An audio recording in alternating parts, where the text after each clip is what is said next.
Bismillahirrahmanirrahim. Alhamdulillahi rabbil alamin. Wassalatu wassalamu ala nabiyyina Muhammadin wa ala alihi wa ashabihi ajma'in. Amma ba'du. Kembali kita melanjutkan pelajaran kita dari kitab Khulasatu Nuril Yakin fi Sirati Sayyidil Mursalin yang ditulis oleh Syekh Umar Abdul Jabbar. Kita sampai pada Khulasatu Ad-Dawril Awal. Jadi ringkasan dari pelajaran yang awal, dari bagian yang pertama, yaitu mulai dari tentang Nabi SAW, nasabnya, sampai di usia beliau yang ke-40 ini, menjelang diturunkannya wahyu. Sayyiduna, jadi ini dikatakan oleh Syekh Khulasatu Ad-Dawril Awal, ya, khulasah dari bagian yang pertama ini lil hifdi. Ini ditujukan untuk dihafalkan, ya, kalau bisa dihafalkan. Sayyiduna Muhammad sallallahu alaihi wasallam. Sayyiduna Muhammad, ya, pimpinan kita Nabi Muhammad sallallahu alaihi wasallam. Sayyiduna Muhammad ibnu Abdullah ibnu Abdullah wa Aminata al-Qurasyiyah. Sayyiduna Muhammad, ya, pimpinan kita, junjungan kita Nabi Muhammad sallallahu alaihi wasallam, ibnu Abdullah, anaknya Abdullah, wa Aminata al-Qurasyiyah, dan ibunya Aminah al-Qurasyiyah. Beliau dari suku Quraisy. Wa akhirul anbiya wa Rasulullah ila jami'in nas. Wa akhirul anbiya, beliau merupakan akhir dari para nabi, penutup dari para nabi, ya, tidak ada nabi lagi yang selain setelah Nabi sallallahu alaihi wasallam. Adapun tentang Nabi Isa alaihissalam, ketika diturunkan di menjelang akhir zaman, maka beliau diturunkan oleh Allah Subhanahu wa taala mengikuti millahnya Nabi Muhammad sallallahu alaihi wasallam, mengikuti syariatnya Nabi Muhammad sallallahu alaihi wasallam. Agama para nabi sama, namun beda caranya, tata cara dalam misalnya salat atau yang lainnya. Sehingga Nabi Isa alaihissalam ketika diturunkan oleh Allah Subhanahu wa taala, ya, beliau mengikuti agamanya Nabi Muhammad sallallahu alaihi wasallam, baik tentang salatnya dan ibadah-ibadah yang lain. Kemudian liya'budullaha wa Rasulullah ila jami'in nas, dan beliau sallallahu alaihi wasallam diutus oleh Allah Subhanahu wa taala ila jami'in nas, kepada seluruh manusia, bukan hanya untuk orang Arab. Jadi Nabi sallallahu alaihi wasallam diutus oleh Allah Subhanahu wa taala sebagai penutup para nabi. Beliau juga diperuntukkan untuk seluruh manusia, ila jami'in nas liya'budullaha wahdahu, ya, agar menyembah kepada Allah Subhanahu wa taala saja tanpa yang lain. Liya'budullaha wahdahu, dan ini tujuan dari para nabi, ya. Mereka diturunkan oleh Allah Subhanahu wa taala, diutus oleh Allah Subhanahu wa taala untuk mengajak manusia agar menyembah kepada Allah Subhanahu wa taala dan menjauhi sesembahan-sesembahan selain Allah Subhanahu wa taala. Sebagaimana Allah taala berfirman, "Walaqad ba'atsna fi kulli ummatin rasulan." Sungguh telah aku utus pada setiap manusia itu rasulan, seorang rasul, yang tujuannya an i'budullaha wajtanibut taghut, ya, agar mengajak manusia menyembah hanya kepada Allah Subhanahu wa taala dan menjauhi at-taghut, menjauhi sesembahan-sesembahan selain Allah tabaraka wa taala. Liya'budullaha wahdahu wa la yusyriku bihi syai'an. Jadi diutusnya Nabi sallallahu alaihi wasallam tujuannya agar manusia menyembah hanya kepada Allah Subhanahu wa taala dan menjauhi kesyirikan-kesyirikan. Waqad wulida sallallahu alaihi wasallam, dan telah dilahirkan Nabi sallallahu alaihi wasallam di Makkah, di kota Makkah.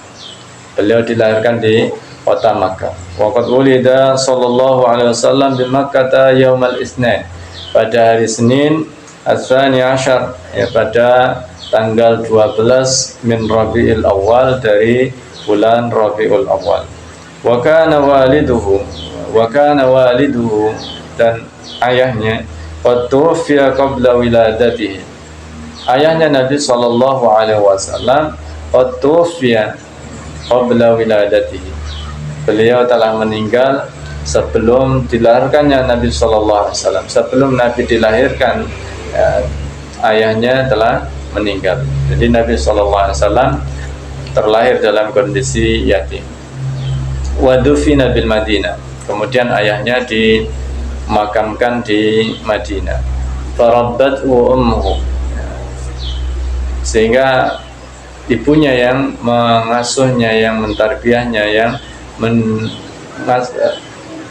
karena tidak ada ayahnya, maka ibunya yang berkewajiban, yang melaksanakan, yang mentarbiyah Nabi sallallahu alaihi wasallam. Farabbathu ummuhu wa arda'athu ba'da ummihi, dan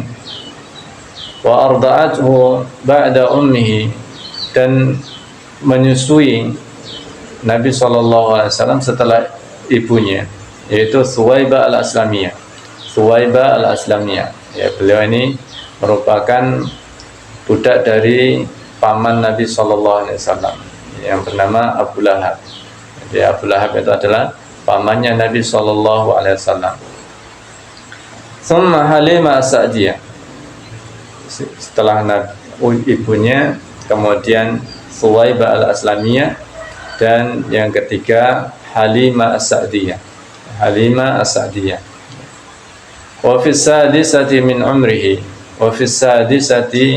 umrihi, dan di usia yang ke-6, tuwfiyat ummuhu bil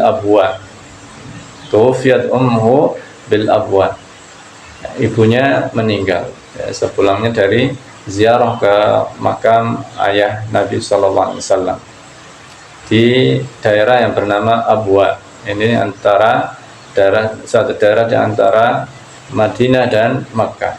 Fa hadanathu Ummu Aiman, maka diasuh oleh Ummu Aiman, ya. Wa kafalahu jadduhu, selanjutnya ditanggung, dijamin, dibawa oleh kakeknya. Wa fi tsaminati min umrihi, dan di usianya yang ke-8, ya, tuwfiya jadduhu, kemudian meninggal sang kakek. Di usianya ke-8 kakeknya meninggal. Fa kafalahu ammuhu Abu Thalib, kemudian diasuh oleh pamannya Abu Thalib. Setelah kakeknya, kemudian diasuh oleh pamannya yang bernama Abu Thalib. Wa fit tasi'ati min umrihi, dan di usianya yang ke-tasi', yang ke-9, min umrihi, dari usianya, safara ma'a ammihi, beliau ikut safar bersama pamannya Abu Thalib ila Syam, bersama pamannya yang bernama Abu Thalib ila Syam, ke negeri Syam, untuk berdagang. Wa ra'ahu Bahira ar-rahibu fa'arafahu, dan ada seorang rahib yang bernama Bahira, ya, ini mengetahui, menyaksikan dan memahami bahwasanya Nabi Muhammad SAW, ya, beliau adalah seorang nabi. Fa'arafahu, karena ciri-ciri yang dia dapati di kitab Injilnya, ya. Jadi mereka tahu, sehingga memahami bahwasanya ini adalah nabi yang ditunggu-tunggu oleh mereka. Wa fil khamisati wal 20 min umrihi, dan di usianya yang ke-25, safara fi tijaratin lis-sayyidah Khadijah. Di usianya yang ke-25 tahun, beliau juga safar kembali ke negeri Syam. Yang kali ini beliau membawa barang dagangan yang dimiliki oleh Khadijah. Wa ba'da ruju'ihi bi syahrain, Dan setelah pulangnya dari negeri Syam selama 2 bulan, tazawwaja biha. Beliau sallallahu alaihi wasallam nikah dengan Khadijah, ya. Dan yang khitabnya, yang melamar adalah Khadijah, ya, bukan Nabi sallallahu alaihi wasallam. Wa kana umruha 40 sana. Di waktu itu usia dari Khadijah ini 40 tahun. Wa fil khamisati wassalasin, wa fil khamisati, dan di usia 35 tahun, wa fil khamisati wassalasina min umrihi, di usianya yang ke-35 tahun, ishtaraka ma'a Quraisy, beliau ikut menyertai orang-orang Quraisy fi bina'il Ka'bah, dalam membangun Ka'bah, merenovasi Ka'bah. Wa hakama bainahum, dan beliau menghukum, memutusi, berikan suatu keputusan di antara orang-orang Quraisy, ya, karena dipasrahi fi wad'il hajaril aswad, dalam meletakkan hajar al aswad, ya, makanahu, di tempatnya. Waqad ishtahara baina qaumihi, ya, beliau telah dikenal, ya, sebelum diangkat menjadi nabi, beliau sudah dikenal di kalangan kaumnya. Waqad ishtahara baina qaumihi bil khisalil mahmudah, dengan sifat-sifat yang mulia. Jadi Nabi SAW sudah terkenal dengan akhlaknya yang mulia dan sifatnya yang mulia sebelum beliau berdakwah. Dan ini hendaknya pun juga sebagai kita, sebagai kaum muslimin, sebagai orang-orang yang beriman, meneladani Nabi SAW. Bahkan sebelum kita terjun ke masyarakat, sebelum kita dakwah, kita berusaha untuk memiliki al-khisal al-fadilah, ya, karakter atau sifat-sifat yang terpuji. Wa kanu yuhibbunahu wa yahtarimunahu, dan sehingga keluarganya dan kaumnya sangat mencintai Nabi SAW, wa yahtarimunahu, dan mereka menghormati Nabi SAW, hatta laqabuhu bil amin, sehingga mereka memberikan laqab, memberikan julukan Nabi SAW sebagai Al-Amin. Waqad hafizahullahu min a'mal jahiliyah, dan sungguh Allah Subhanahu wa taala hafizahu, menjaga Nabi SAW min a'mal jahiliyah, dari amal-amal jahiliyah, dari perkara-perkara jahiliyah. Wa ahabbal ibtiad 'anil nasi, beliau suka menyendiri dari manusia, hinama qarabal arba'in min umrihi, ketika usia beliau qaraba minal arba'in, qarabal arba'in min umrihi, usia beliau mendekati 40 tahun. Wa kana yata'abbadu fi ghari Hira, dan beliau sallallahu alaihi wasallam beribadah di Gua Hira, ya, ala dini jaddihi Ibrahim. Beliau beribadah kepada Allah Subhanahu wa taala di atas agama Nabi Ibrahim alaihissalam, di atas agama Islam. Beliau hanya menyembah Allah Subhanahu wa taala, menjauhi sesembahan-sesembahan selain Allah Subhanahu wa taala. Nah, ini mudah-mudahan dapat bermanfaat bagi kita sekalian. Kita bisa memahami pelajaran ini, sekaligus bisa menerapkan dalam kehidupan kita sehari-hari, ya, tidak menyembah kecuali Allah Subhanahu wa taala. Kita bisa menjauhi sesembahan-sesembahan selain Allah Subhanahu wa taala, karena memang seorang muslim menyembah hanya kepada Allah tabaraka wa taala, sebagaimana ini merupakan kalimat yang awal kali diikrarkan, ya, kita mempersaksikan bahwasanya tidak ada sesembahan selain Allah Subhanahu wa taala. Asyhadu an la ilaha illallah wa asyhadu anna Muhammadar Rasulullah. Kita mempersaksikan diri bahwasanya tidak ada sesembahan yang berhak disembah selain Allah Subhanahu wa taala, dan mempersaksikan diri bahwasanya Nabi Muhammad sallallahu alaihi wasallam adalah hamba dan utusan Allah Subhanahu wa taala. Semoga pelajaran ini bermanfaat bagi kita semuanya.